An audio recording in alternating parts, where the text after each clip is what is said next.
According to the research I found on student engagement in relation to teacher-student rapport, the finding shows improvement of student engagement in different dimensions, which include cognitive, emotional, and behavioral engagement.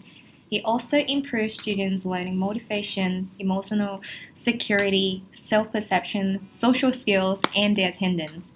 Overall, positive teacher-student rapport supports students' emotional and social well-being, which helps them to reduce their insecurity and fortifies a positive and supportive learning environment. Literature review also shares similarity with Elizabeth's research.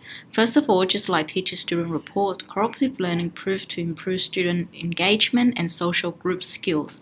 Additionally, according to the research study, cooperative learning supports student emotional and social well-being, which was proven by teacher-student rapport. Similar to teacher-student rapport, where teacher-student relationship reduces student learning anxiety and insecurity, cooperative learning does have the same effects where peer support helps students overcome challenging learning tasks. Lastly, just like teacher-student rapport, cooperative learning fortifies student-centered learning environment where positive and supportive learning atmosphere is enforced. The research that I had conducted on student engagement in relation to game-based learning intertwines with both the literature for cooperative learning and teacher-student rapport. Improvements with the literature are engagement and social skills. Other improvements involve the development of interest in the subject as well as the eagerness to begin lessons. The literature also supports students learning diversity and it fortifies student-centered learning environments, which reduces learning anxiety, insecurity, as well as disengagement. The literature review that I have conducted is the student engagement through ICT. The literature review shows that it improves engagement and has strong links to curriculum through interactive applications. The research skills are also developed through the use of ICT. Group skills are also managed, which link to game-based learning. Student participation in lessons is also encouraged. The research also supports student learning diversity and also social and emotional well-being.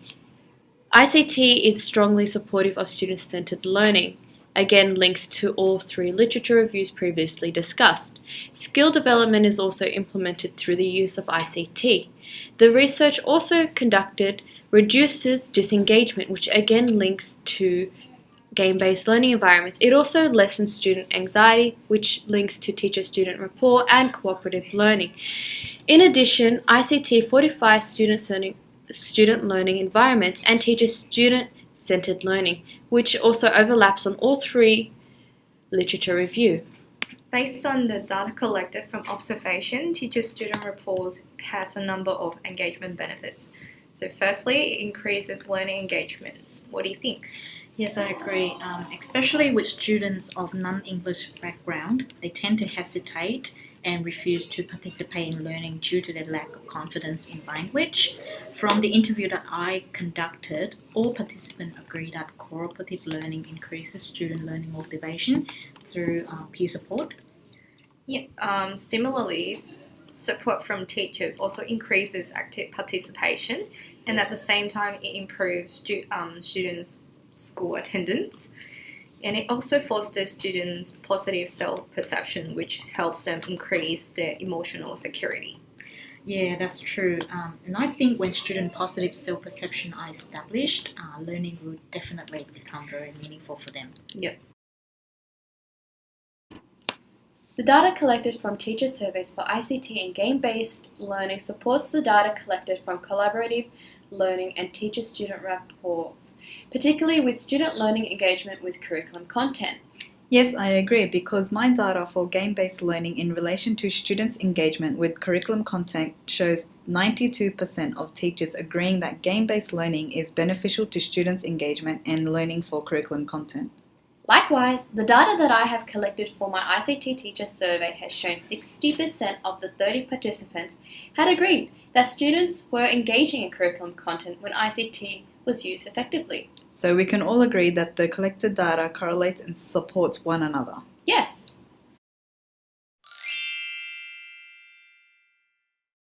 Okay, so the proposal for the research action, our question is, what are the impacts on student engagement through the integration of cooperative learning by utilising ICT game-based sites with management of teacher-student relationships? So we will address this through our action research as the observation and integration of web-based resources that incorporates game-based, group work, ICT, and it also manages teacher-student relationships.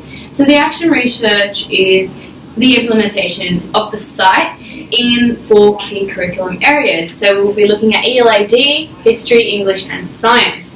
The results will then be obtained through observation, interviews and surveys conducted before, during and after the in-class observations, which start from term 3 in 2018. So our planning begins in 2018 term 1. For the action research, we will have to consider the research necessary for the steps. So what we had first already previously done is collect literature review from the 4 main areas. Then we synthesize our research and narrow the focus down for specific engagement within the classroom. So our next step is the management of engagement in the classroom and looking at the 4 key areas, which is ICT, game-based learning, cooperative learning and teacher-student relationships. The synthesization of the literature has helped support this. The next step that we then need to conduct is to check with the school with the supportive of the action research that needs to be conducted. So we need to go on and talk to the principal and conduct a staff meeting. After school hours would be the best option to do that, to put forward the proposal. We then need to also take into consideration collaborating with the head teachers of the 4 different faculties that we had mentioned previously to ensure the process of the research is correctly conducted, and if there's any queries or if anyone has any puzzled up questions that we can answer them or we can work on them. The protocol, we then need to consider doing permission slips for each class for all the students, for the teachers from different faculties to participate in as well. And now the proposal that has to be planned is what about the resources that needs to be conducted? So as we talked about before in our literature review, we need to train teachers. So I think we need to make resources to create, for example, we create the online resources for teachers and a training day. So on the training day, what we can do is we put up resources on this website that teachers can use. We can create like a survey for teachers by using Google Survey. We can do that pre, during and post the program so we can see the changes. I think we also need to prepare some observation sheets and the training course as well, like what will be taught, what will be given to teachers on the date. For example, how to manage the website, how to implement the program in class, and also how to manage student behaviour to minimise off-task learning disruptions. Yeah, so I also think that the next thing we need to look at is definitely the funding for resources. Because as we're implementing ICT, a lot online website resources, definitely we need funding for teacher professional training development, and we need to make sure that ICT for students are easy access.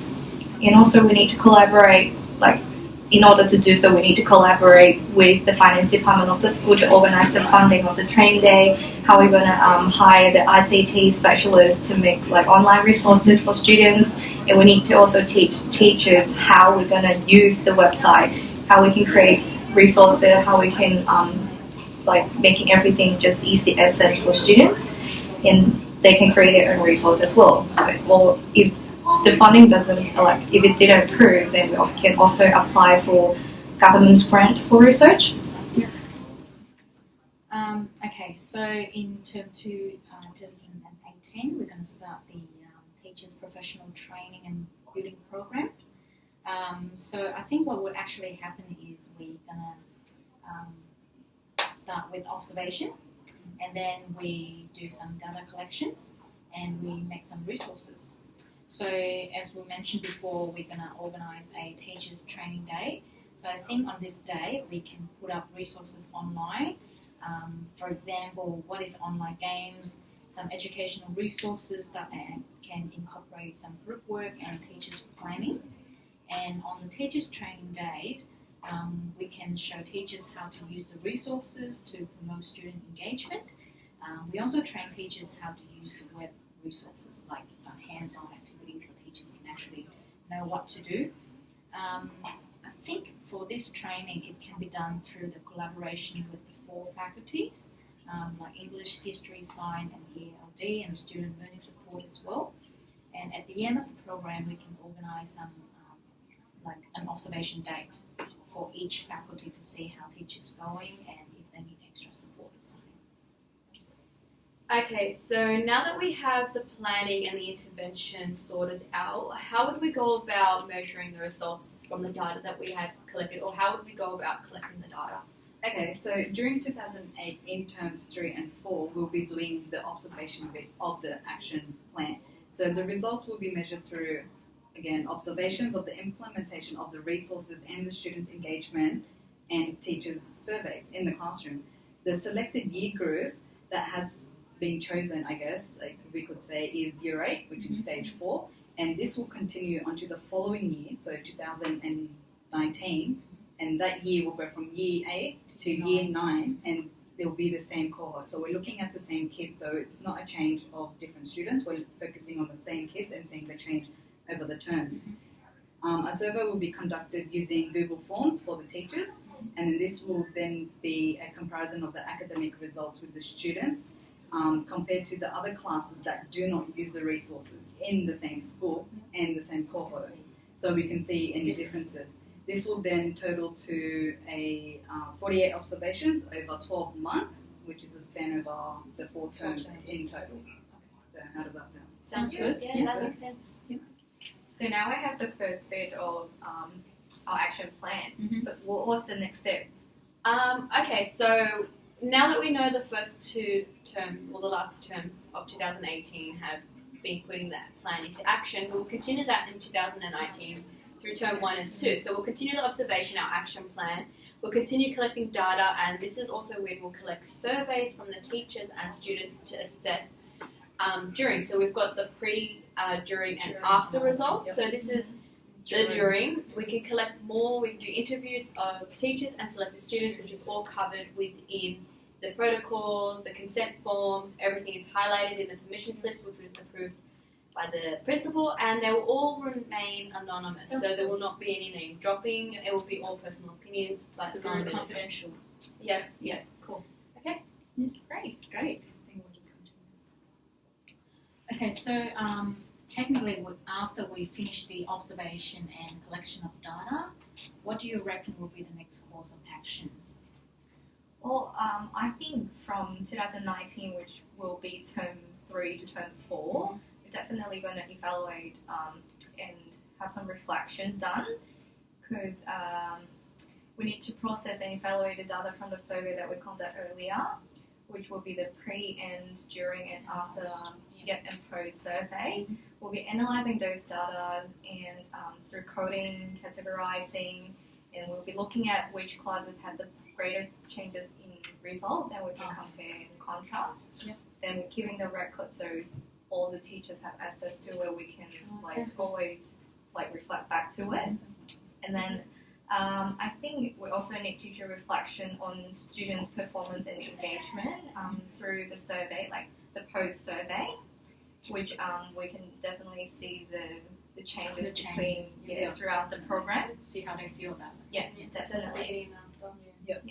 And also, I think last we can do a publication of result within the school, so which all staff and principal teachers, we all can All the faculty areas. Everyone who participated can see the results of the findings and how it went. All right. Sounds good. So the next step is to actually liaise with the principal and start implementing this, hopefully getting it on the way, 2018 next year, term 1. Hopefully the kids will love it. All right, sounds like a good action plan. Well done. Cool. Well done. Awesome.